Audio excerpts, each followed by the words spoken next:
നമസ്കാരം, പ്രവാസി മലയാളിയിലേക്ക് ഏവർക്കും സ്വാഗതം. ലോകമെമ്പാടും കൊറോണ വൈറസ് പൊട്ടിപ്പുറപ്പെടുന്ന സാഹചര്യത്തിൽ പ്രവാസികളെ ആശങ്കയിലാഴ്ത്തുന്ന അനവധി വാർത്തകളാണ് പുറത്തേക്ക് വരുന്നത്. തന്നെ ചുരുങ്ങിയ കാലയളവിൽ തന്നെ എല്ലാ ഗൾഫ് രാഷ്ട്രങ്ങളിലും കൊറോണ സ്ഥിരീകരിച്ചു കഴിഞ്ഞു. ഇതിനെതിരെ പോരാടാനായി കർശന സുരക്ഷയാണ് ഇപ്പോൾ എല്ലാ ഗൾഫ് രാഷ്ട്രങ്ങളും ഒരുമിച്ച് നിന്ന് പുലർത്തി വരുന്നത്. അതോടൊപ്പം തന്നെ UAE-യിൽ 6 പുതിയ കേസുകൾ കൂടി കണ്ടെത്തുകയുണ്ടായി. എന്നാൽ ഇപ്പോൾ പ്രവാസികളെ ഏവരെയും ഞെട്ടിച്ചുകൊണ്ടാണ് കുവൈറ്റിൽ നിന്നും മറ്റൊരു വാർത്ത പുറത്തേക്ക് വന്നത്.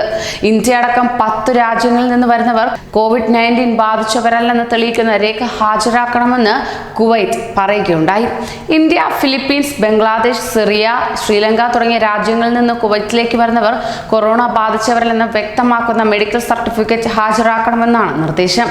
അതായത് രാജ്യങ്ങളിൽ കുവൈറ്റ് എംബസി അംഗീകരിച്ച മെഡിക്കൽ സെന്ററുകളിൽ നിന്ന് നേടേണ്ട ഈ സർട്ടിഫിക്കറ്റ് ഇല്ലാത്ത യാത്രക്കാരെ വിമാനത്താവളത്തിൽ നിന്ന് തിരിച്ചയക്കുമെന്ന് അധികൃതർ മുന്നറിയിപ്പും നൽകി.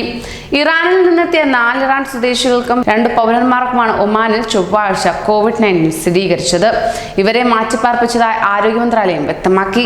ഇതോടുകൂടി തന്നെ ഒമാനിൽ കോവിഡ് സ്ഥിരീകരിച്ചവരുടെ എണ്ണം 12ആയി മാറി. ഖത്തറിൽ ഒരാൾക്ക് കൂടി കോവിഡ് സ്ഥിരീകരിച്ചു. 8 പേർക്കാണ് രാജ്യത്ത് ഇതുവരെ വൈറസ് ബാധയേറ്റത്. ഇറാനിൽ നിന്ന് പ്രത്യേക വിമാനത്തിലെത്തിച്ച പൗരനാണ് രോഗബാധിതനെന്ന് ആരോഗ്യ മന്ത്രാലയം വ്യക്തമാക്കി.